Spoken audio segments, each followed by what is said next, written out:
ओम शांति। 16 मई 2025 की मुरली से विशेष पॉइंट।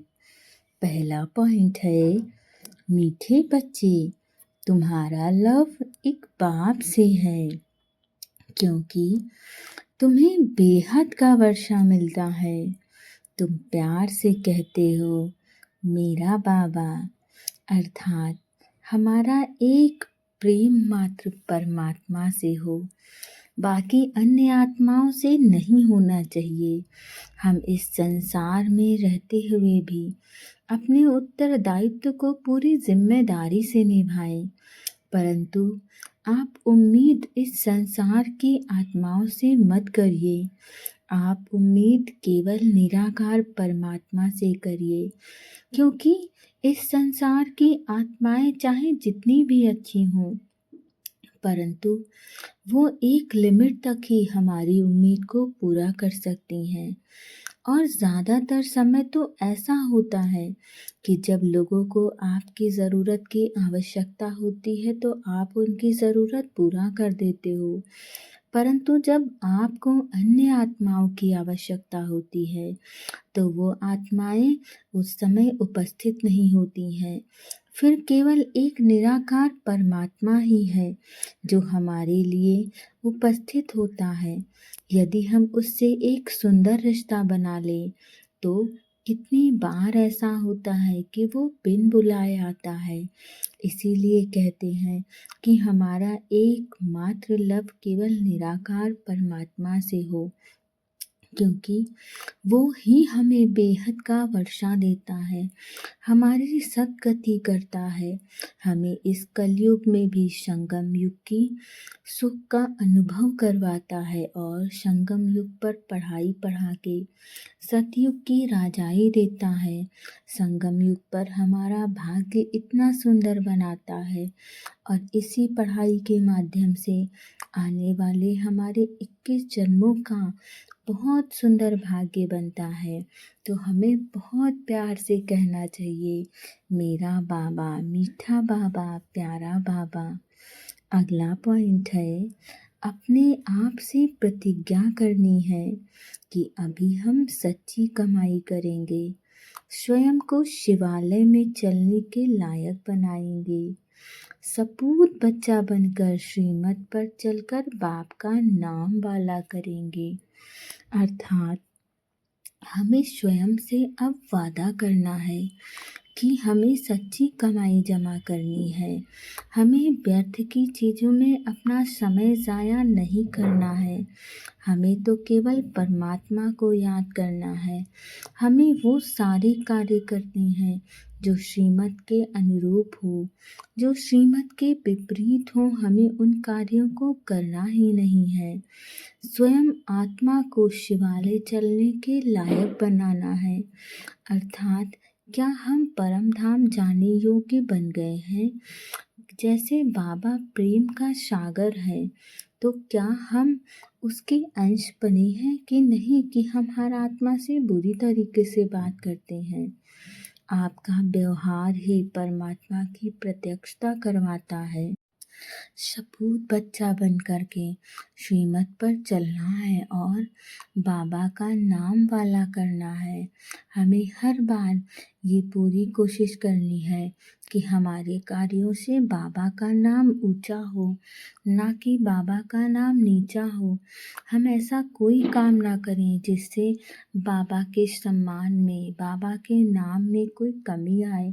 हमेशा अटेंशन रखना है कि हम ऐसे कार्य करें जिससे बाबा का नाम दिन ब दिन इस संसार में और विख्यात हो। हर आत्माएं बाबा के ज्ञान को धारण करें, वो भी अपने जीवन को श्रीमत के अनुसार आगे बढ़ाएं।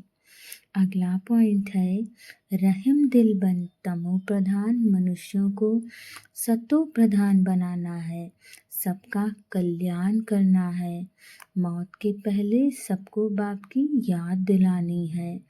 अर्थात हमें हर आत्मा के कल्याण की कामना करनी है।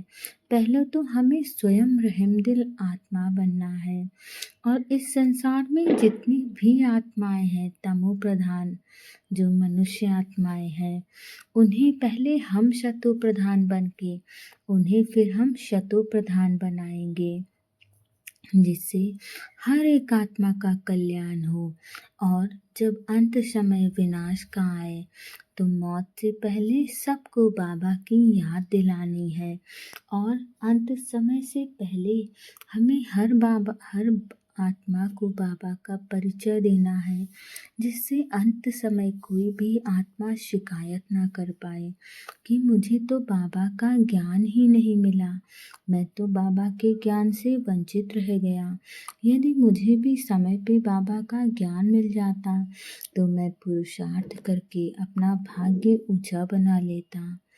अगला पॉइंट है, हर मनुष्य आत्मा को अपने तीनों कालों का दर्शन कराने वाले दिव्य दर्पण भव, अर्थात आप बच्चे अब ऐसा दिव्य दर्पण बनो जिस दर्पण द्वारा हर मनुष्य आत्मा अपने तीनों कालों का दर्शन कर सके, उन्हें स्पष्ट दिखाई दे कि क्या था और क्या अभी हूँ मैं। अपने आप को खुद स्वयं चेक करके इस बात को देखें कि मैं पहले कुछ समय कैसी आत्मा थी जो छोटी छोटी बातों पर गुस्सा हो जाती थी, हर आत्मा पर चिल्लाया करती थी, किसी भी आत्मा से प्रेमवश बात नहीं करती थी, बेवजह हर आत्मा से गुस्सा करना, बेवजह हर आत्मा से उम्मीद रखना। और जब से हमने अब ज्ञान को धारण किया है तब से हम किसी भी आत्मा से तो अब कोई उम्मीद ही नहीं करते हैं। हर आत्मा को हम देने की कामना करते हैं। भविष्य में ये भी देखना है कि हम क्या बनने वाले हैं। जब हम अपने आप को प्रतिदिन थोड़ा थोड़ा परिवर्तित करते हैं तब हमारा भविष्य भी बहुत सुंदर बनता है। जब जानेंगे और अनुभव करेंगे वह देखेंगे कि अनेक जन्मों की प्यास व अनेक जन्मों की आशाएं मुक्ति में जाने की व स्वर्ग में जाने की अभी पूर्ण होने वाली हैं, तो हमें कितनी खुशी होगी। बहुत सारी आत्माएं सोचती होंगी कि हमें तो स्वर्ग में जाना है और कुछ आत्माएं सोचती होंगी कि हमें तो इस जन्म मरण के चक्कर से मुक्त होना है। तो हमें ये सब चीज़ें प्राप्त कैसे हुई?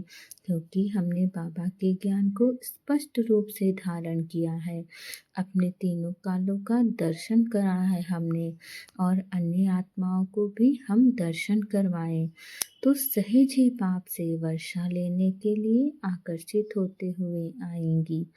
अन्य आत्माएं जब उन्हें भी अनुभव होगा कि ये कोई साधारण आत्माएं नहीं हैं। अगला पॉइंट है, एक बल एक भरोसा, इस पाठ को सदा पक्का रखो तो बीच भंवर से सहज निकल जाएंगे। अर्थात हमेशा आप केवल उम्मीदें एक्सपेक्टेशंस परमात्मा से रखिए। परमात्मा से उम्मीद करिए कि जब भी बुरा वक्त होगा तो वो आपके संग रहेंगे। आपके जीवन में आने वाली हर समस्या से पहले परमात्मा सामना करेंगे, फिर आपको उन समस्याओं का सामना करना पड़ेगा। तो आपको परमात्मा पर भरोसा करना है, मीठे बाबा पर भरोसा करना है कि वही करण करावनहार है और यदि मैंने उसकी उंगली पकड़ी हुई है तो हम बीच भंवर से बहुत सहजता से निकल जाएंगे। परंतु आपको एक बल और एक भरोसा केवल निराकार परमात्मा से ही रखना है, बजाय अन्य आत्माओं से रखने के। ओम शांति।